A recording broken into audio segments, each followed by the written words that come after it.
obviously here at Delta Ponds on a sunny Saturday. We got people coming behind us. Maybe. I mean. Good morning. Thank you for walking.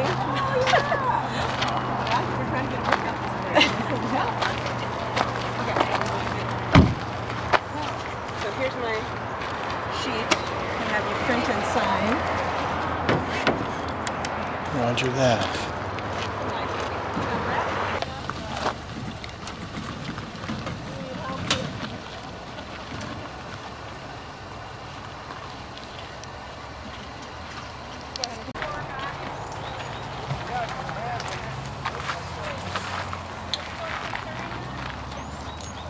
What we're going to be doing and go a little bit into identification and things like that, so that we're ready to be out on the water as close to 9 as possible and get as much time out on the water as we can. I've been emailing with most of you. My name is Carrie Carl. I'm the Natural Area Volunteer Coordinator with Eugene Outdoors. This is Lori Holtz. She's the ecologist with our ecological services team, and she does a lot of the, all of the planning for restoration here in this area, and along our waterways and in our dispersed natural areas throughout the city. So she's going to be talking a lot about the identification, what we're going to be doing today. She comes out in her own boat and does it. She manages the contractors out here, and we pair volunteer work with contractors because we hope at some point we can begin to manage this solely by volunteers. And it would be great to get a group of people that want to come out by boat about 3 times a year and work on this weed. So the plan for today, I gave you the overview. There'll be a little introduction and a welcome here, and then we'll walk out to where we're going to launch from. We'll be able to take some time to learn about this hexapetala, the Ludwigia hexapetala, which is the plant we're going to be pulling. There's a couple of folks who have participated before. The guy in the Keller Williams, this is my husband Joel. Hey Joel. Nice. We're coming. And then Christine Suze came out last year, and then Sue has been on a couple of the previous pull-out at Golden Gardens this year. And then Barb has actually volunteered with me to do some trash cleanups along Canoe Canal. So a few folks that have been out on the water and done this kind of work before. And then we have some folks with Good Pasture Island here, Greg. So this is awesome to have this good group of folks. Some of the things we want to be thinking about, there's a lot of people with their own boats, and then we have the canoes. Do most folks have boating experience? Kind of nods, yes, sort of. So the good thing about this is there's no fast-moving water. It's pretty calm. The most dangerous part is the getting into the water and getting back out. And that's because we're going to be launching in a little bit of a muddy area. You'll notice I have these fancy boots on, and that's because if you're even in a kayak and you want me to, I'm going to be down holding that boat. You can use my shoulder to use it as a hand rest, step into the boat, make yourself secure before you sit down and paddle away. When we're out on the water, there's kind of 2 things that are going to be happening. You're going to be pulling, but you're also going to be paddling. And it's usually in a canoe, the person who's up front does the majority of the pulling. There's 2 little padded spots for your knees to go down, and then the person in the back, their job is to keep you upright. Because a lot of what you're going to do is you'll see it, and this happens about an hour and a half in. You get really excited and you launch over because you're like, oh, I see it, and I'm going to grab it, and then the person in the back goes, ah! But that's their job, is to really keep. And if the person in the back is going to pull, they just need to tell the person in the front. Say, I found something, I'm leaning to my right, you need to lean left. And then they're going to compensate that way. The good thing with going over in Delta Ponds, everybody's going to be wearing life vests. Basically, just float yourself out flat. And then take your feet and kind of reach down and see if you can find a hard surface. We're looking for a rock, something like that. If you don't find it, don't stand up. There's a lot of muck in here. And if you were to stand up, the feet go down, and it's going to be us trying to pull you up out of the muck. I've done waders in here with 3 people. One person got stuck, and we had to call somebody else. It took 3 of us to pull the guy out of the muck. And he sunk into about here in hip waders. So it's one of those things that you just kind of want to lay yourself flat, float freely and don't stand up unless you know you've got a rock underneath you or hard surface. I'm going to be in a boat with Barb, and so we'll be one of the response boats. So if you need help, need something, wave us over. Lori's also going to be in her own kayak, so she can also respond quickly to anything. The challenge, the only time we've ever had, knock on wood, somebody go over was when we were portaging underneath a bridge. Then they were trying to uneven surface, get back in the boat, and the boat tipped, and he was trying to stop the wife from going in, and he went in. So it's going to be very gentle, very nice paddling today. It's just kind of a fun way to be out and explore Delta Ponds. We don't really have an opportunity for folks to canoe or to kayak out here, so this is kind of cool. And we'll have a little bit of noise from the Delta Highway as we're going, but in the pond that we've been in, even 2 days ago, some gentleman was walking along and he spotted 3 river otters, nutria, lots of blue herons, belted kingfishers, so it's a good way to kind of... Turtles, maybe the first few people out, or till it gets hot. Yeah. So the other safety thing to think about, so we're in the boat, we're thinking about leveling ourselves out, is I have 2 pairs of gloves and types of gloves that you can use. These are going to become annoying because they're going to get waterlogged, and as you try to pull them off your hand and put them back on, it's going to be really uncomfortable. It also makes it more difficult to feel when you're pulling. So I would recommend grabbing a few pairs of these.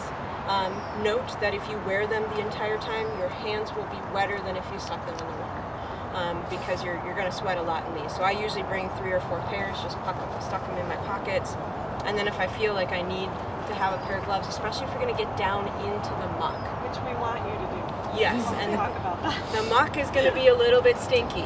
And so keeping it off your hands is kind of nice. So wearing a pair of these that you can then, hour in or something like that, take them off while you're paddling, switch to a new pair. It's a good idea to do. And it also offers a little bit of protection. This is tailable.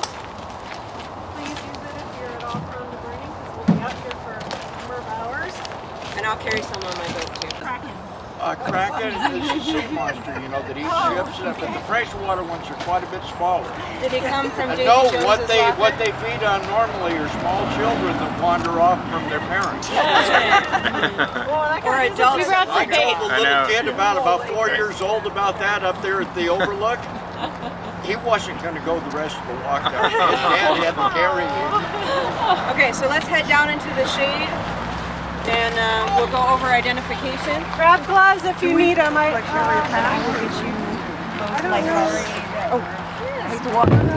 It's really around how do we manage our natural areas. So the city has 4,000 acres of natural lands throughout the city. Some of it's along the river, some of it's areas like this at Delta Ponds. Ridgeline, we have a lot of property now.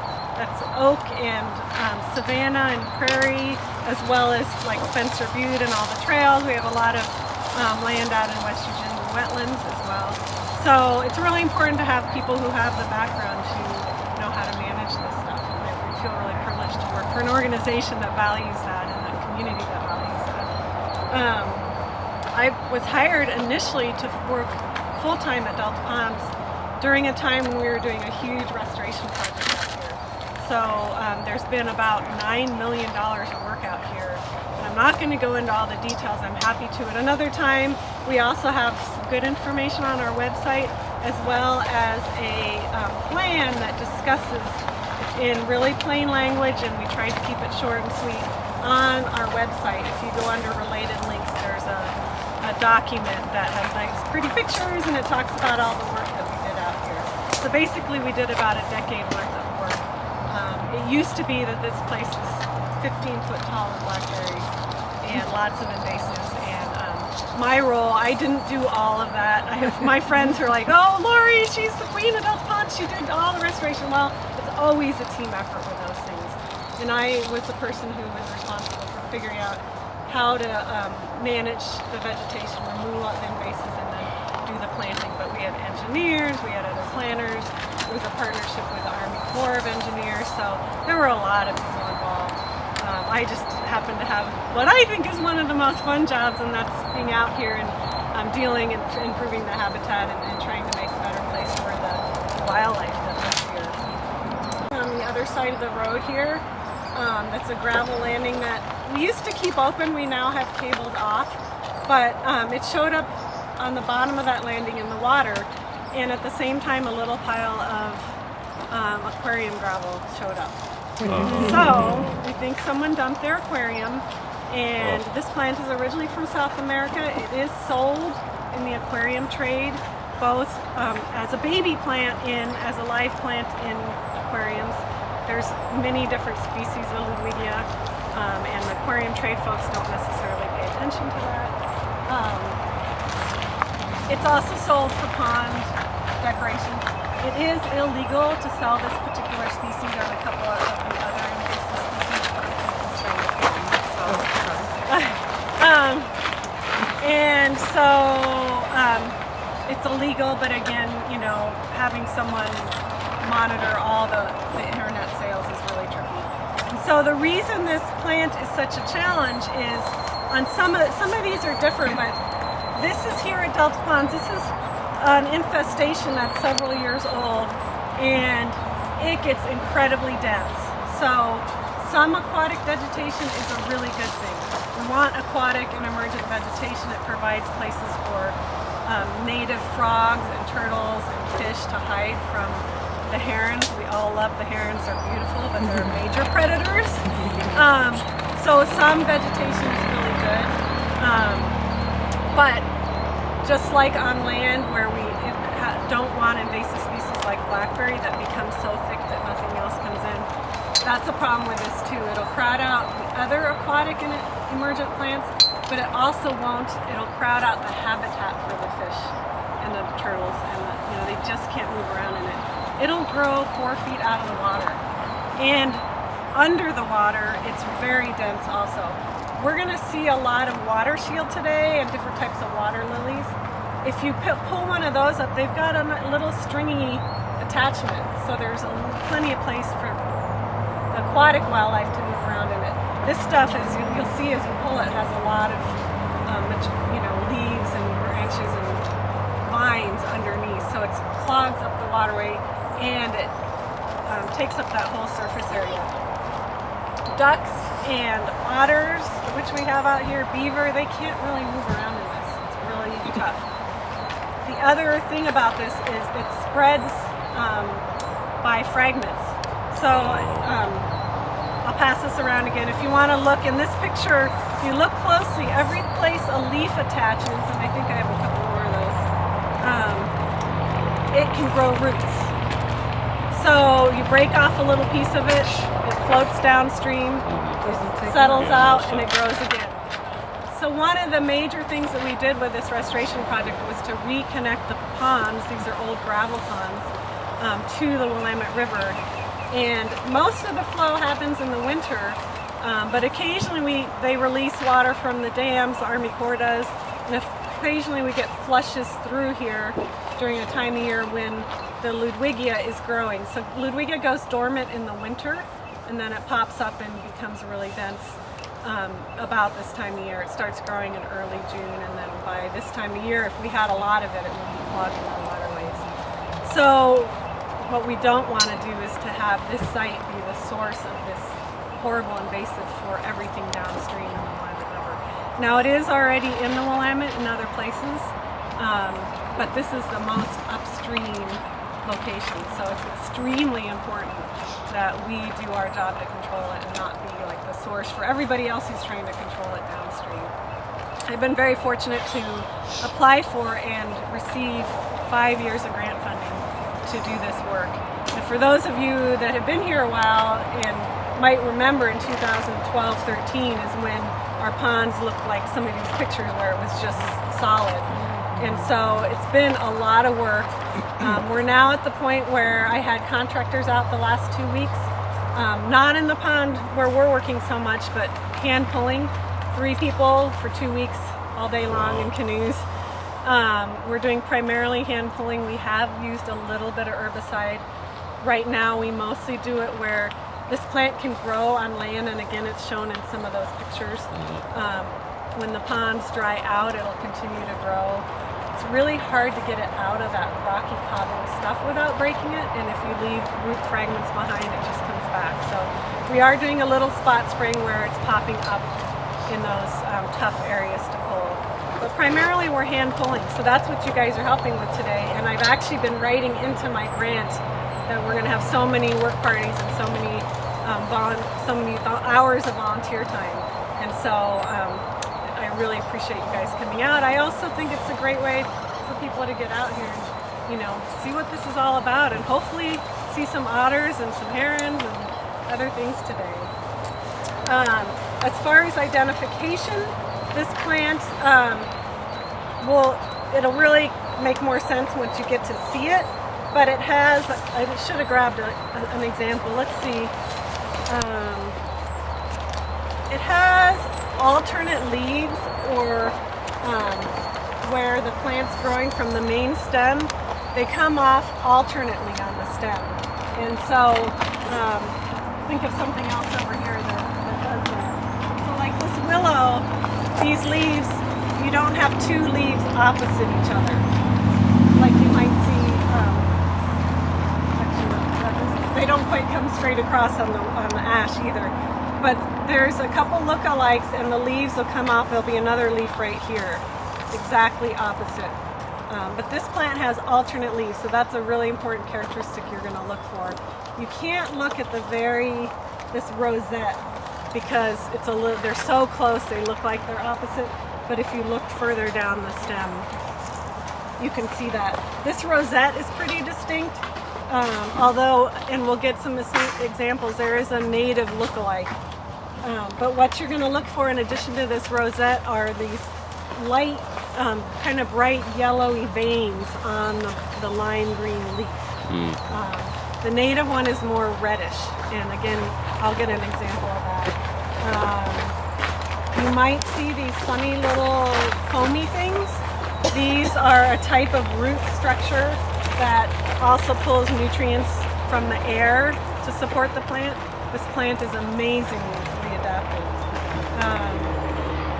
And then the other key piece is, we'll do a demonstration. You have to be very gentle with it. It's actually adapted to break because it wants to spread, it wants to take over. So when fish like carp, which is not a native, but spawn in it, they thrash around and little fragments go everywhere. So it wants to break when you pull it. But you can those of you who've done this a few times have probably gotten the hang of it, but it's a very gentle. I want you to pull it very gently. Trying to think like you're pulling yarn that's kind of... Yeah, we do that a lot around here. I don't know. I'm trying to somebody come up with an example. But if you break it, if you can, reach down in and try to get the piece that you left behind. And if you're close to shore, you can actually reach down and find the roots sort of in the muck. If you have gloves on, there shouldn't be anything that'll get you down there. Try to get as much of that root, because that root will just regrow. The other thing is, as you're pulling an area, as you move your boat away, look back or move backwards and look. Sometimes fragments get stuck under your boat, and so we want to make sure you're not leaving fragments behind. It's going to be a lot more of a hunt and peck adventure today. You're going to get a lot of paddling in, which is really great news. That means we've been doing a really good job controlling it. But if we don't get these little scattered fragments, it will take over again within 3 or 4 or 5 years. So these efforts are really important, and it's my hope that someday we can just every month have a work party, and then we don't have to pay a contractor anymore. We can get it to the point where we can just do it, as a fun outing for people. So, any questions or any comments from those who've done it before? Tips that you found, or okay?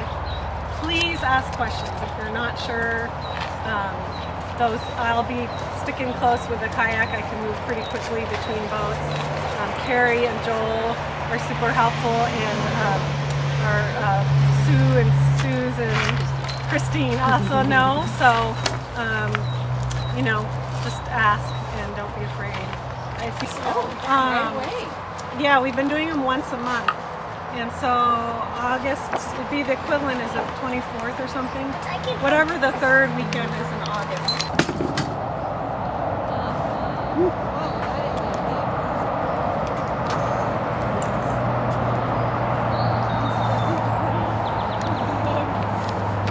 Oh, the heron. Wow. He's tall. Does he look tall from here, the heron? Yes, he looks primordial.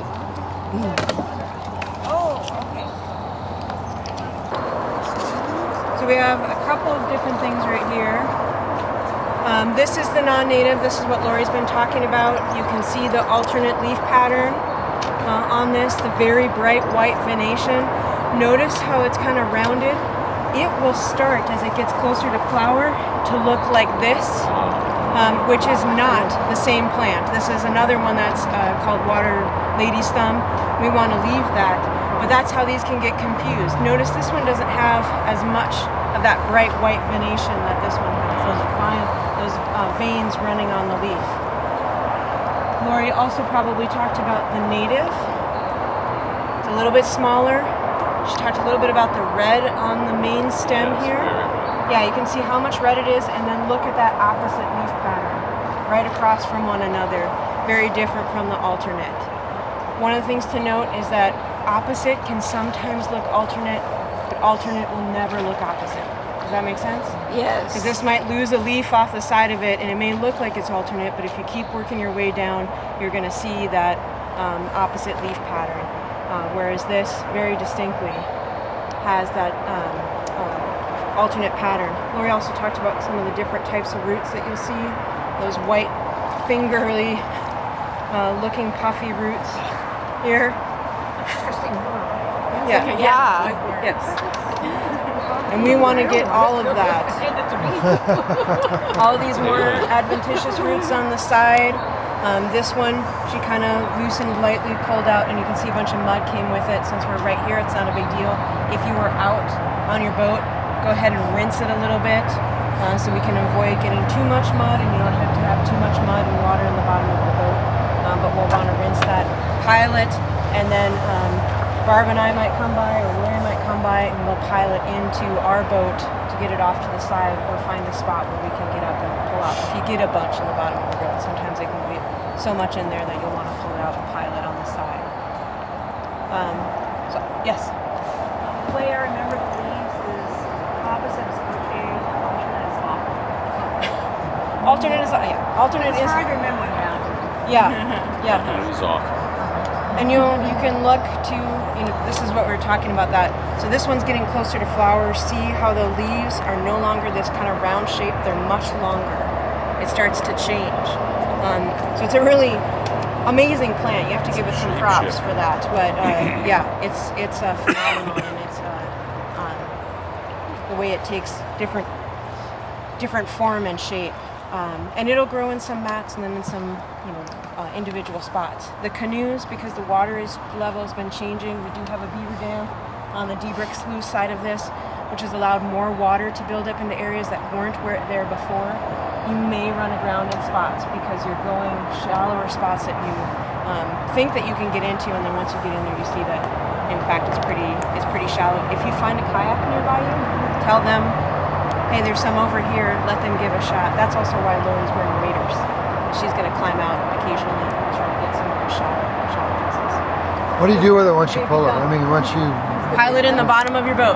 And then where's it go after? And then once we get to, depending on how much stuff you have, you can wave me over and we'll get it into my boat. Or Lori might pull off to the side and say, hey, you have a full boat, just pull up right next to me and she'll get off. And we just have to get it above high water.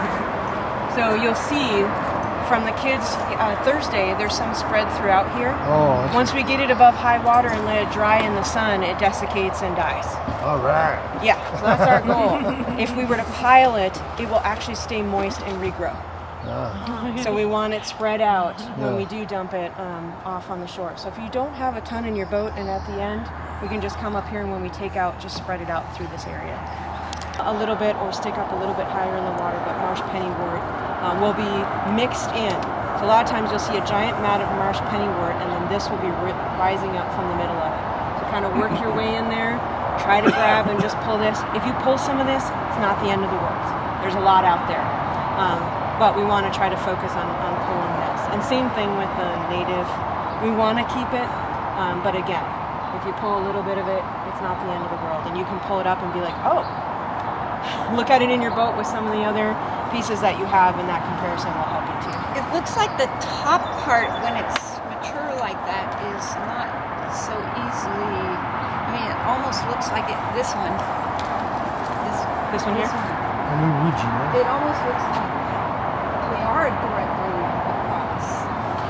But if you go when you get down a little bit, there's this one here, this, okay. and then this is the main stem Okay. growing. So Yeah. here's another alternate. Okay. Yeah. Yeah. And you'll see though, I mean, you'll be able to, it'll float like this in the water. So you'll be able to kind of work your way down, lift it up a little bit, and then start to see this really distinct alternate pattern, and you're good to go. You'll see right here, Okay. and that's this, whoops, this one with it's a marsh pennywort that's called. It's got a very different looking leaf. So this is what you want, and you want to pull it very gently to get that root to come out of the muck. And you may get a huge plant by doing that. When I did the demo with them, I accidentally broke it, but if you get that much mud, kind of gently rinse the mud off. And it's helpful to let it drain a little bit before you put it in your boat, because otherwise you'll end up with a lot of water by the end of the day. But and if you get a little bit of non-target, so I'm just letting that drain a little bit, and in my case I just put it back here. However, I can give you guys samples. So you'll have to kind of look for it when you find a patch where it's growing with other things. Like here's another little piece. So just keep focusing on that. This one is called parrot's feather. It's also not good. It looks very different than anything else. If you see it growing by side, you can pull it. I don't want people to spend a lot of time on this because I want to make sure we get all the Ludwigia, but it wouldn't hurt to do this also. So I will give you a couple samples if you'd like to have handy. And then I'll repeat my instruction about where to go next.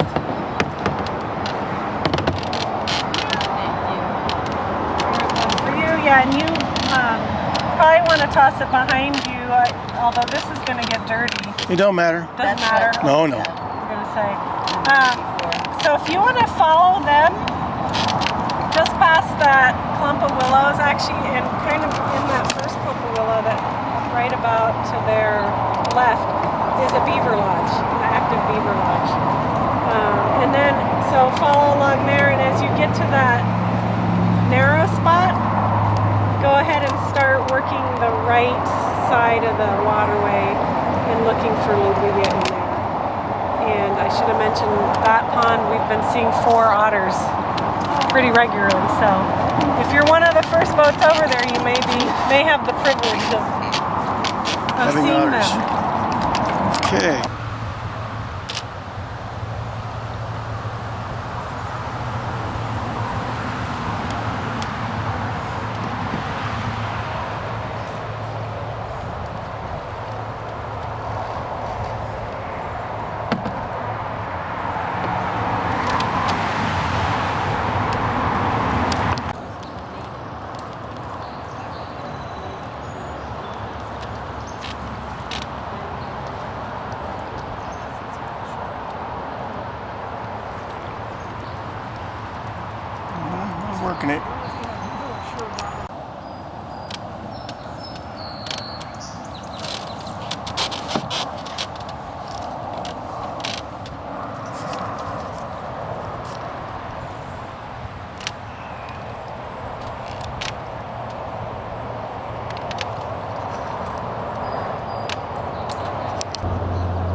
Busy.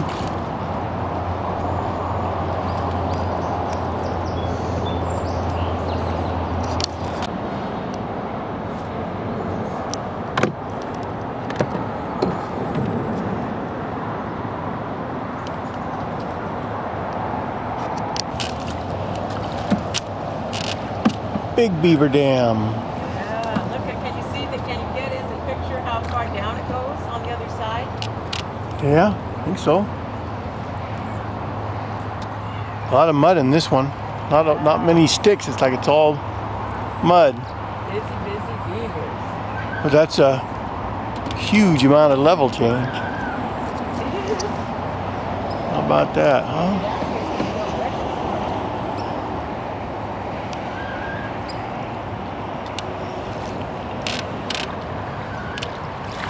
Okay, we're still looking for, there's some cactus, what I call them cactus.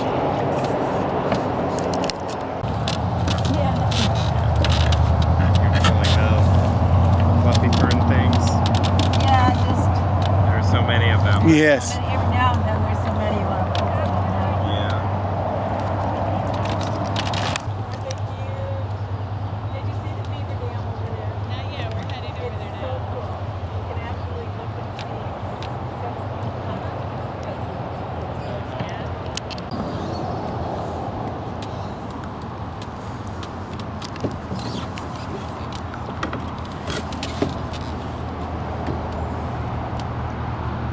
It's a pretty incredible beaver dam. It really is. I've never seen one like that or been on this side of it.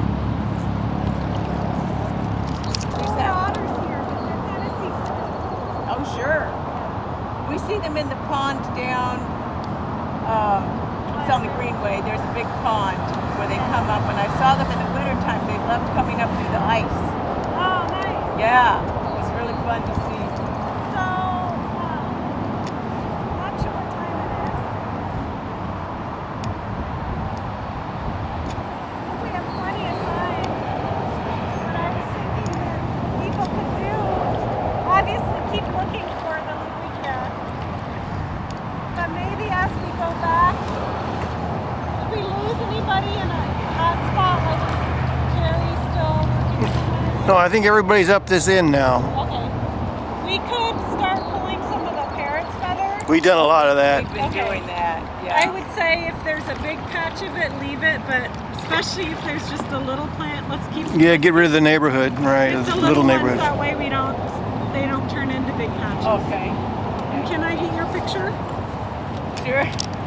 You're gonna steal her soul when you take her picture. What's that? 'Cause I don't. Oh, don't tilt. Carrie can send.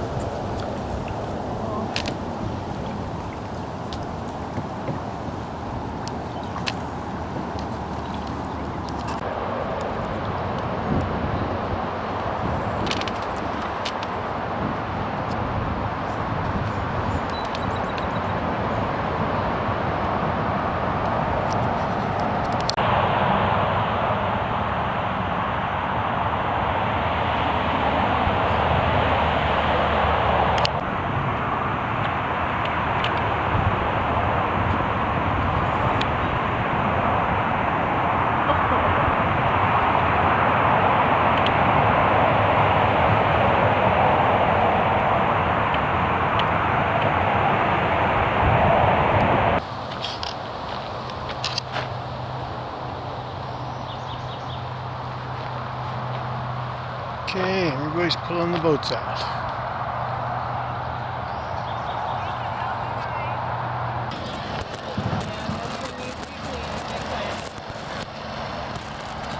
Okay, putting everything away.